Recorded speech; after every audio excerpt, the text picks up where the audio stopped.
Thanks so much, Katya. Nice to be with everybody. My name's Kaakpema Yelpaala. I go by KP. I'm the co-founder and CEO of InOn Health. Um, my family's from Ghana and I was born in the US. And from a young age, I was very passionate about how to ensure better access to health information and services for diverse populations, and particularly in a more culturally aware manner. That work for me started in global health and more recently here in the US, which we'll talk about today. And with that background, our mission is to improve access to health services and information using mobile engagement. Our view is that healthcare really struggles to connect with diverse members and patients effectively. And there's a number of reasons for that. On the one hand, we live in a mobile first world. When we look at how we engage patients in healthcare today, we do not do that well. Um, when it comes to relevance and ensuring that people are getting the information that's most relevant to them, I think we're seeing a lot of that in the conversations going on with COVID vaccine communications. Really, it becomes a data problem to figure out how to reach people with the most relevant content. And once you've achieved that, you need to communicate in a way that is effective for diverse populations. You know, in the US, we live in a very diverse country, and a one size fits all model will not work. The patient engagement space is expected to reach 12 billion by 2025. And we believe that effective cross-cultural patient engagement is where the opportunity is. So our model is really aimed at health providers and plans to support them in a more precise and culturally aware, nuanced way of driving outcomes through patient engagement for their populations. And what this means is a blend of effective communication, using data in appropriate ways for diverse populations, and then scalable technology. On the technology side, we have HIPAA and TCPA compliant software that allows for scalable and data-driven mobile messaging. Historically, we've used SMS as the channel to nudge behavior, and we have a segmentation engine within our product that allows us to segment populations based on data so that people get communication that's meaningful to them. Along with that automation, we can also do interactive two-way messaging, and we've been expanding our channels and approaches as we've been growing. Our business model on the recurring revenue side is a tech-enabled service model. So while we do have the software to do the automation, we also have a repository of proven content and automated data analytics and insight that give a continual view of whether or not we're driving success around the outcomes we're trying to move. For some of our clients that have more sophisticated needs, we're brought in for our expertise, in some cases upfront, to do digital engagement strategies or more tailored analytics to really support the messaging strategies. And we can do EMR or other types of HMIS integrations. Our model started with success in African countries.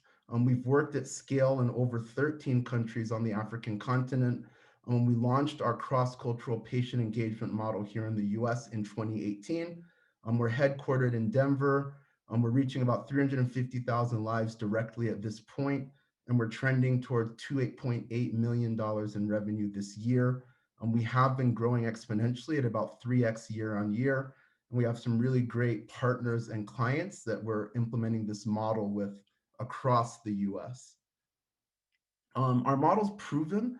We've been able to show significant ROI, and specifically around diverse populations. This ROI number I'm sharing is actually with the Spanish first speaking population in Los Angeles around reducing leakage. And we've been able to drop A1C, increase wellness visits, and we've had significant traction around health equity initiatives across the country and have sent over 3 million direct messages for COVID prevention, testing, and now vax access. And this includes both Latinx populations, African-American populations, and some rural contexts.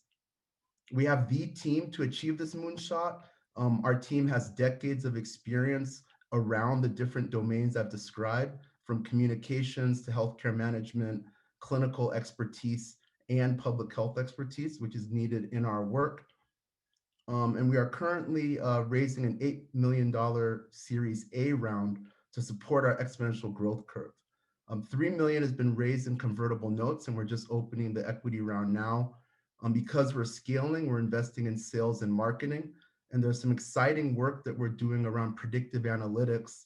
I think in our technology, we've got a data set that's representative of diverse populations, and we're building some benchmarking around what success means for engagement for diverse populations. We aim to reach 27 million in book revenue by 2023. It's critical that we act now to ensure equitable access to digital health innovation. We know, earlier Steve mentioned the amount of investment that's going into the space. We need to make sure that everybody benefits from these digital tools. Thank you so much. Awesome. Thank you, KP. We have a question from Richard Dale of Optum Labs. What population is the US pilot serving? Is it Medicare, Medicaid, other? So we're already in multi-year contracts with several types of clients. So we work, for example, with managed care, including in places like Oregon. And so we're working with both Medi populations, so Medicare, Medicaid, but we also work with some underinsured populations as well. Great. It's really interesting what you talked about in terms of your emphasis on culturally diverse populations. How are you using data to really drive that patient engagement in those diverse populations? So when you look at patient engagement, kind of the patient engagement space, it's typically been a one-size-fits-all model, but that also applies to the data. So if we think about building, let's say, an engagement metric or index that tells us what good engagement is, thinking about diverse populations, you need to have that appropriate type of data set. And so we're looking at metrics such as opt-out rates, click-through rates, some very specific types of indices that are proprietary that we've created. And we've built a pretty substantial data set where now we could almost predict when we send a message, what the opt-out rate will be. We can predict what ethnicity and age cohort might respond best or click through best to a message. And I think when we think about implicit bias in data sets and those conversations, our goal is to build a data set that becomes very valuable around what we call BIPOC populations. So we know what those standards are. That's awesome.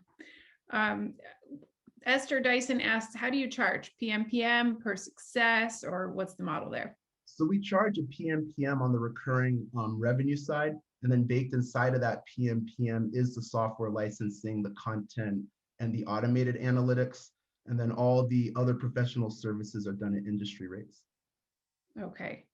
And Esther also asks, are you still active in Africa? How are the revenues divided? For those who had heard about Access Mobile in the past, maybe you can share a bit about that story. Yeah, so we launched in the African continent in around 2012, and we have a profitable business there that's working currently in 5 countries. So it has its own managing director and board, and so that P&L now has matured. And so InOn Health is our focus and us leaning in on health equity and digital health in the US. And so that now has its own team and will take forward this new name and brand. And so our raise is for the US market. Okay, thanks for clarifying that. In your presentation, you talked about your tech-enabled service model. Can you tell us more about that? Yeah, so what we found is that, we're really more of a solution provider. So, when you think about culturally aware or cross-cultural communication, it's not something that a widget will solve. It really takes a mix of expertise in tech. And so that's why we landed into this kind of tech-enabled service model. And so what we built into our recurring services model is both the tech and the content and the analytics and all those elements combined. So we kind of found a way to bring that into our recurring revenue model, but to reach the outcomes we intend for our clients, it is more than just sending text messages.